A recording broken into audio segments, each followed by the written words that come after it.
দৃশ্যপটের বাইরে আওয়ামী লীগ জুলাই গণহত্যার অভিযোগে শিগগিরই ক্ষমতার রাজনীতিতে আসতে পারবে না দলটি। 7 মাসেও অন্তর্বর্তী সরকারের সঙ্গে সম্পর্ক স্বাভাবিক হয়নি। ইসলামপন্থী দল ও গণ অভ্যুত্থানের ছাত্র নেতৃত্ব নেমেছে কট্টর বিরোধিতায়। এমন অবস্থায় প্রতিবেশী ভারত বিপাকে পড়েছে। তবে সময় গড়ানোই বাংলাদেশের পরিবর্তে দীর্ঘদিন আওয়ামী লীগের সঙ্গে সম্পর্ক রক্ষা করা দেশটি বাস্তবতা মেনে নিচ্ছে। আগামী দিনে বিএনপি ক্ষমতায় ধরে নিয়েই দলটিকে আস্থায় আনার চেষ্টা করছে দিল্লি। আগামীতে বিএনপির কাঁধে ভর করেই স্বস্তি খুঁজতে চাইছে তারা। কূটনৈতিক সূত্রে এসব তথ্য জানা গেছে। অবশ্য গত জানুয়ারিতে ভারতের আর্মি ডে উপলক্ষে সংবাদ সম্মেলনেও দেশটির সেনাপ্রধান জেনারেল উপেন্দ্র দ্বিবেদীও এমন ইঙ্গিত দেন। বলেন, ঢাকা দিল্লির দ্বিপাক্ষীয় সম্পর্ক স্বাভাবিক হবে বাংলাদেশের নির্বাচিত সরকারের সঙ্গে। উইলসন সেন্টারের সাউথ এশিয়া ইনস্টিটিউটের পরিচালক মাইকেল কুগেলম্যান বলেছেন, বাংলাদেশ নিয়ে ভারতের সবচেয়ে চিন্তার কারণ পাকিস্তান ও জামায়াতে ইসলামী। ভারত বাংলাদেশে দ্রুত একটি নির্বাচন দেখতে চায়, কারণ নির্বাচন হলে বিএনপির ক্ষমতার আসার সম্ভাবনা বেশি। ভারত মনে করছে বিএনপি এরই মধ্যে জামায়াতের সঙ্গে সম্পর্ক ছিন্ন করেছে, ফলে নির্বাচিত সরকারের সঙ্গে যোগাযোগ ভারতকে স্বস্তি দেবে। নাম প্রকাশ না করার শর্তে পশ্চিমা এক রাষ্ট্রদূত সমকালকে বলেন, আগামী দিনের জন্য ভারত ও বিএনপি পরস্পরের প্রতি নির্ভরশীল। যদিও বিএনপির সঙ্গে কখনো স্বাভাবিক সম্পর্ক হয়নি ভারতের। বিএনপির সময়ে 10 ট্রাক অস্ত্রের চালান সামনে এলে সম্পর্কের চরম অবনতি হয়। তবে সেসব পেছনে রেখে ট্রানজিশন সময়ে বাংলাদেশের সঙ্গে সম্পর্কে বিএনপিকে পাশে চাইছে ভারত। বিএনপিও মনে করছে ভারতের মতো বৃহৎ প্রতিবেশীর সঙ্গে বৈরিতা রেখে ক্ষমতায় টিকে থাকা কঠিন হবে। সম্পর্ক ভালো না থাকলে কাজ ফেলে প্রতিবেশী মোকাবিলায় ব্যস্ত থাকতে হবে। এই জন্য দর কষাকষির মনোভাবে রয়েছে বিএনপি।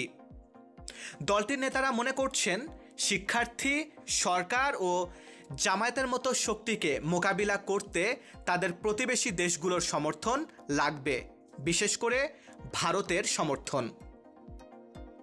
গত সেপ্টেম্বরে গুলশানে বিএনপি চেয়ারপারসনের রাজনৈতিক কার্যালয়ে মহাসচিব মির্জা ফখরুল ইসলাম আলমগীরের সঙ্গে বৈঠক করেন ঢাকায় ভারতীয় হাইকমিশনার প্রণয় ভার্মা। পরে বিএনপি মহাসচিব জানান, ভারতের হাইকমিশনার বলেছেন তার দেশ বাংলাদেশের সঙ্গে সম্পর্ক দৃঢ় করতে চায়। একই সঙ্গে দুদেশের নিরাপত্তা ইস্যুতে একসঙ্গে কাজ করতে ইচ্ছুক। আরও সুস্থ সম্পর্কের দিকে যেতে আগ্রহী তারা। রাজনৈতিক দল হিসেবে বিএনপির সঙ্গেও তারা সম্পর্ক দৃঢ় করতে চায়। এ সম্পর্ক আরও কীভাবে ইতিবাচক জায়গায় নেওয়া যায় সেভাবে তারা কাজ করতে আগ্রহী। 2008 সালের জাতীয় নির্বাচনে বিজয়ী হয়ে শেখ হাসিনা সরকার গঠন করে।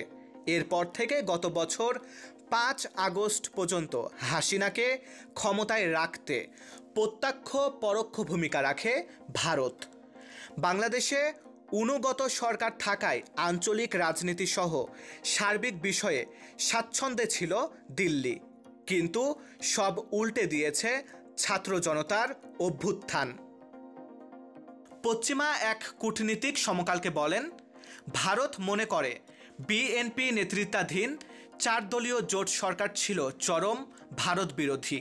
এ কারণেই বিএনপির সঙ্গে ভারতের স্বাভাবিক সম্পর্ক গড়ে ওঠেনি। 2009 সাল থেকে আওয়ামী লীগ যেভাবে দিল্লির সঙ্গে ঘনিষ্ঠ থেকেছে, তাতে অন্যান্য রাজনৈতিক দলের সঙ্গে সম্পর্কের প্রয়োজন অনুভব করেনি দেশটি। কিন্তু রাজনৈতিক পট পরিবর্তনে বিপাকে পড়েছে ভারত। এখন বিএনপিকে ভরসা করা ছাড়া তাদের সামনে ভিন্ন সুযোগ নেই। তাই বিএনপির সঙ্গে সম্পর্ক চালিয়ে নেওয়ার ক্ষেত্র এখন থেকেই প্রস্তুত করছে দিল্লি। বাংলাদেশের পররাষ্ট্র মন্ত্রণালয়ের কর্মকর্তারা বলছেন, এটি স্পষ্ট, অন্তর্বর্তী সরকারের সঙ্গে সম্পর্ক স্বাভাবিক করবে না ভারত। দরজায় এমন অস্বাভাবিক সম্পর্ক রেখে দিনের পর দিন চলা কঠিন। ভারত পরিত্রাণের উপায় হিসেবে বাংলাদেশে দ্রুত নির্বাচন দেখতে চাইছে, কারণ এখন নির্বাচন হলে বিএনপি ক্ষমতায় আসবে এবং সেই সুযোগই কাজে লাগাতে চায় তারা। পশ্চিমা কূটনীতিকদের তথ্য অনুযায়ী অন্তর্বর্তী সরকারের সঙ্গে চীন ও পাকিস্তানের ঘনিষ্ঠতা বাড়ছে, যা দিল্লির কপালে ভাঁজ ফেলছে। আবার তাইওয়ান ইস্যুতে মাঝে কিছুটা দূরত্ব হলেও বিএনপির সঙ্গে চীনের বন্ধুত্ব বেশ পুরনো। আগামীতে বিএনপি ক্ষমতায় এলে চীন সখ্য গড়ে তোলার আগে জায়গাটি দখলে মরিয়া ভারত। বিএনপি বেইজিং সম্পর্কে তাইওয়ান ইস্যুই ঘুঁটি করবে দিল্লি। বাংলাদেশে চীনের অবস্থান যেন মাথা ব্যথার কারণ না হয় তা নিশ্চিত করতে চাইছে ভারত। তথ্যসূত্র সমকাল। মারুফ হাসান বিশাল, বাংলার 10।